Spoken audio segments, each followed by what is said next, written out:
जैसा कि हमने लास्ट वीडियो में देखा था, boot strap air refrigeration cycle किस तरीके से काम करता है और क्या क्या चीज़ें होती हैं उसमें, कौन कौन से कंपोनेंट्स होते हैं और क्या क्या उनके नाम होते हैं, ये सारी चीज़ें देखी थी। और लास्ट वीडियो में मैंने बताया था, तो इसमें 7 प्रोसेस होते हैं, 7 से 8 प्रोसेस होते हैं। तो इस वीडियो में हम जानेंगे कि इसमें प्रोसेस कहाँ से कहाँ तक वर्क कर रहे हैं, कौन से प्रोसेस में कौन कौन से कंपोनेंट आएंगे, ये सारी चीज़ें देखेंगे। चलिए तो वीडियो स्टार्ट करते हैं। तो आप इस डायग्राम में आपने देखने की कोशिश की होगी, इसमें 7 चीज़ें होती हैं, तो उन्हीं चीज़ों को डिस्कस करते हैं। तो नंबर फर्स्ट प्रोसेस होता है आपका, जो नंबर फर्स्ट प्रोसेस होगा आपका होगा आइसेंट्रोपिक रैमिंग प्रोसेस। तो लिख लेते हैं इसको, आइसेंट्रोपिक रैमिंग प्रोसेस। ये आपको नंबर फर्स्ट प्रोसेस में देखने के लिए मिलेगा। और बढ़ते हैं अब 2 से 3 प्रोसेस। तो 2 से 3 प्रोसेस क्या होता है, तो अब लिखते हैं 2 से 3 प्रोसेस। इसमें क्या होगा, आइसेंट्रोपिक, आप देख सकते हो आइसेंट्रोपिक संपीड़न प्रक्रम प्रथम संपीड़क में। तो आप देख रहे होगे आइसेंट्रोपिक जो प्रोसेस रहा होगा, तो आपको गैस टरबाइन मेन कंप्रेसर, तो इसी में आपका सेकंड प्रोसेस आएगा जो कहलाएगा आपका आइसेंट्रोपिक संपीड़न। लिख लेते हैं, isentropic compressor, isentropic compressor in first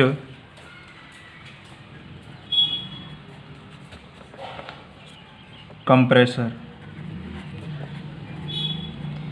जो आपका सेकंड प्रोसेस होगा आइसेंट्रोपिक कंप्रेसर होगा और फर्स्ट कंप्रेसर में होगा। तो अब बढ़ते हैं सेकंड की तरफ। तो सेकंड में आप देख सकते हो सेकंड प्रोसेस में क्या रहेगा। सेकंड प्रोसेस में आप देख सकते हो इस डायग्राम में, यहाँ से एयर पास होने के बाद इस हीट एक्सचेंजर में जाएगी। तो क्या होगा इसका नाम होगा प्रोसेस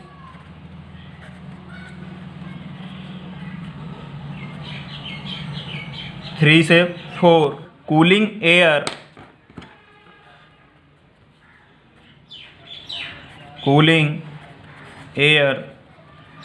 फ्रॉम फर्स्ट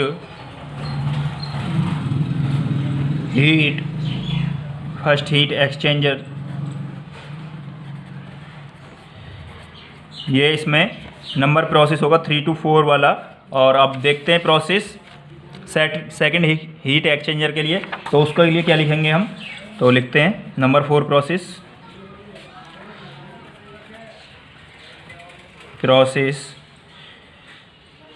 4 to 5। तो आप देख रहे होंगे, तो फर्स्ट हीट एक्सचेंजर से जो एयर है आपका सेकंड हीट एक्सचेंजर में जाती है, वो भी कंप्रेस होकर और वो भी कूल होकर। तो इसको क्या लिखेंगे, आइसेंट्रोपिक, इसको लिखेंगे आइसेंट्रोपिक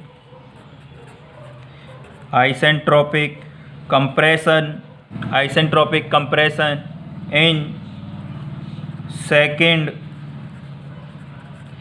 हीट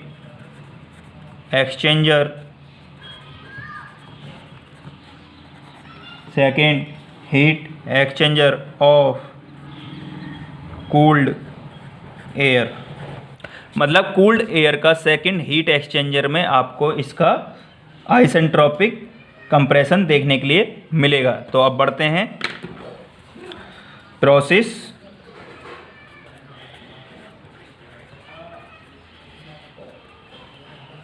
5 to 6। तो आपका प्रोसेस 5 to 6 में होगा। आप इस डायग्राम में देख लीजिए। इस डायग्राम में देखने के बाद आपको जो इसमें एयर आएगी, कूल्ड एयर आएगी, वो उसका कंप्रेस होगा और ये उसको कूल्ड करेगी। तो इसका नाम क्या हो जाएगा,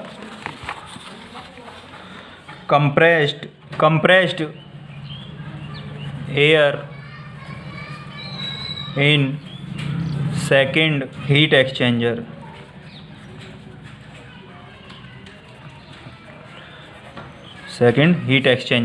तो अब बढ़ते हैं प्रोसेस जो कि है 6 process 6 to 7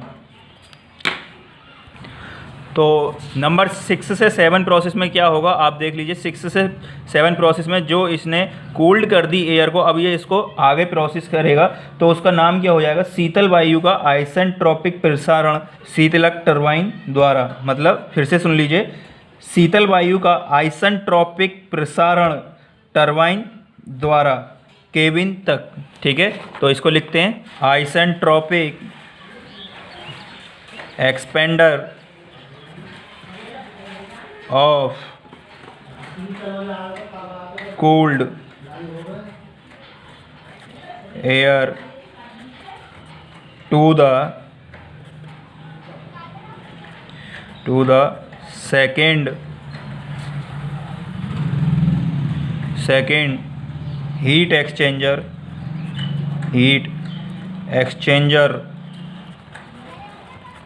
second heat exchanger till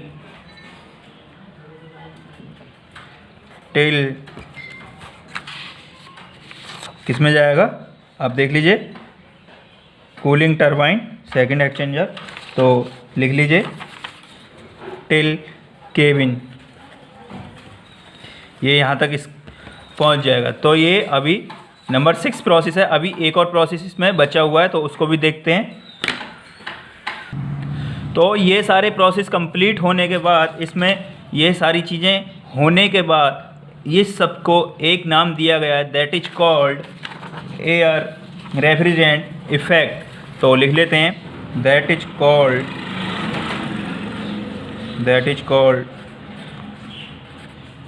refrigerant effect. ये इसमें जनरेट होता है। तो ये सारी चीज़ें आपको समझ में आई होंगी। समझ में नहीं आई तो फिर से मैं आपको रिकॉइल कराने की कोशिश करता हूँ, फिर से समझाने की कोशिश करता हूँ। तो स्टार्टिंग से चलते हैं अपन, बिल्कुल स्टार्टिंग से। Boot strap air refrigeration system. तो ये होता क्या है बेसिकली, आप देख लीजिए नंबर फर्स्ट, ये एयरक्राफ्ट में बेसिकली वैसे यूज किया जाता है, लेकिन इसका कुछ अलग ही काम होता है। तो इसमें आप देख रहे होंगे सिंपल एयर रेफ्रिजरेंट से ये थोड़ा डिफरेंट है, तो इसीलिए इसका नाम boot strap air refrigeration system भी रखा हुआ है। तो इसमें आप देख रहे होंगे 2 हीट एक्सचेंजर यूज किए गए हैं। तो वो क्यों यूज किए गए हैं वो भी मैं अभी बताता हूँ। और जो सेकंड हीट एक्सचेंजर है वो आपका प्लेस किया गया है कूलिंग टरबाइन और एयर केबिन की जगह, वो उसकी जगह प्लेस किया गया है, उसकी जगह बनाया गया है। तो इसका काम क्या होता है, ये नंबर फर्स्ट प्रोसेस से देखिए, रैम एयर का काम क्या होता है, ये आपके जो एटमॉस्फेरिक एयर होती है, एटमॉस्फेरिक एयर को लेने के बाद उसको हाई प्रेशर और हाई टेम्परेचर में कन्वर्ट करती है और उसके बाद फर्दर आगे प्रोसेस में भेजती है, जहाँ पर ये एक मेन कंप्रेसर होता है, that is called first compressor. जो फर्स्ट कंप्रेसर होता है वहाँ पर ये इसका प्रेशर इंक्रीज करता है और कंबशन चैम्बर में जाने के बाद इसका टेम्परेचर भी इंक्रीज कर जाता है। और फर्स्ट हीट एक्सचेंजर में ये एयर जाती है, यहाँ पर इसका हीट जो हमें रिक्वायर्ड होगी वो हम लेंगे। तो हमें कूल्ड हीट चाहिए, तो कूल्ड हीट हमें चाहिए, तो इसको हमें सेकंड हीट एक्सचेंजर लिया हमने।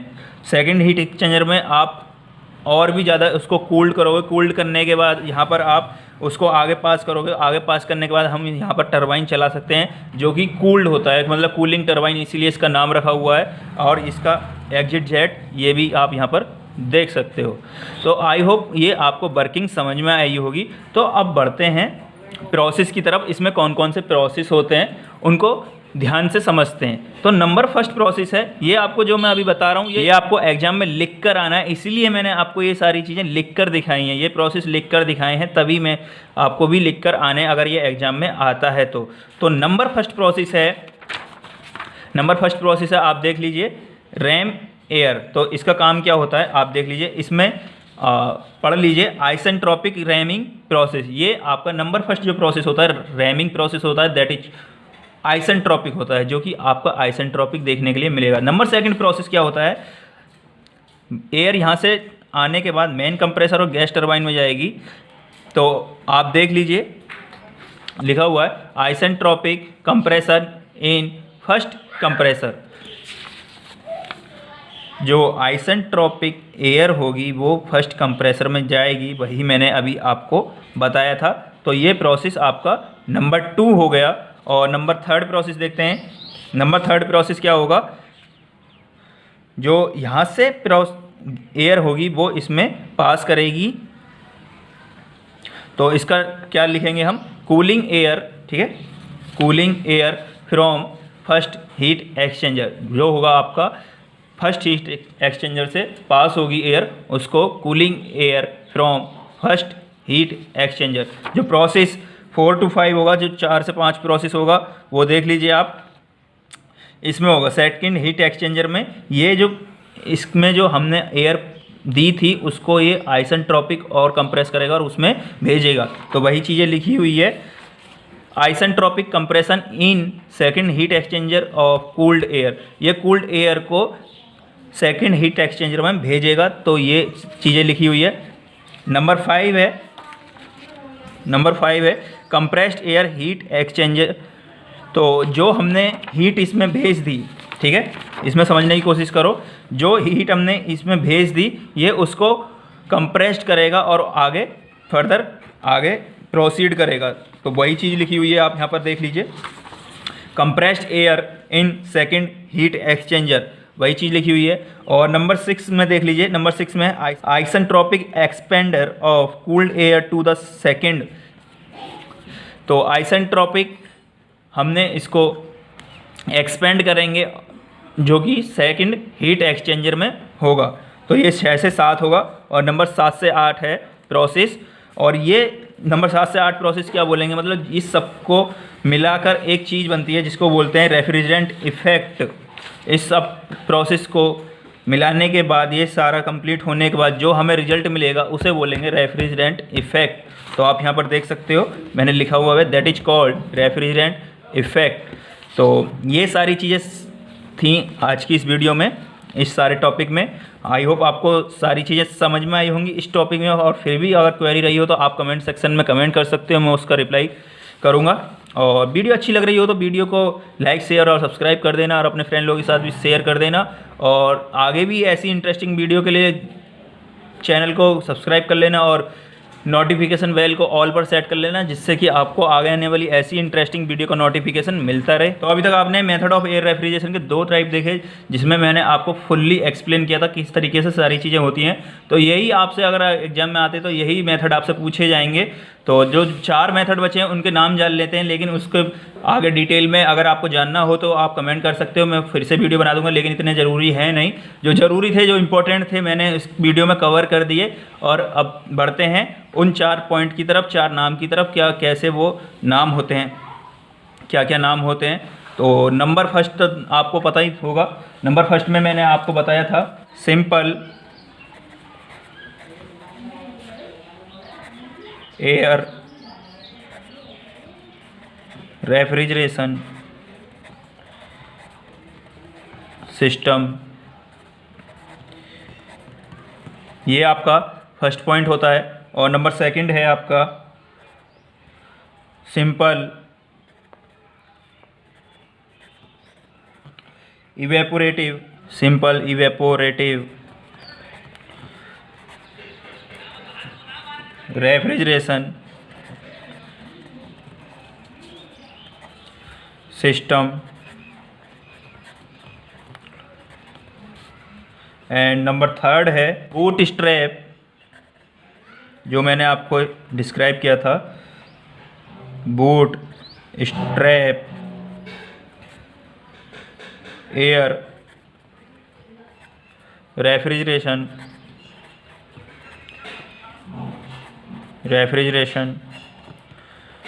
सिस्टम। और नंबर फोर्थ पॉइंट था boot strap air evaporative refrigeration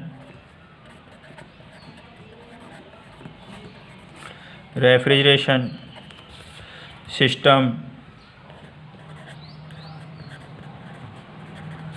and number 5 point है रिड्यूस्ड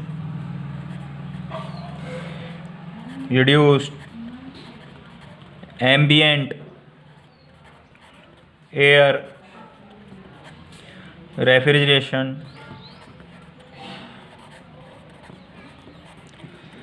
सिस्टम। एंड नंबर 6 है रीजनरेटिव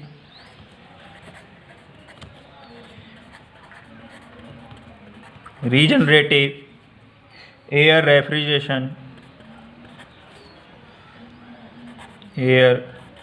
रेफ्रिजरेशन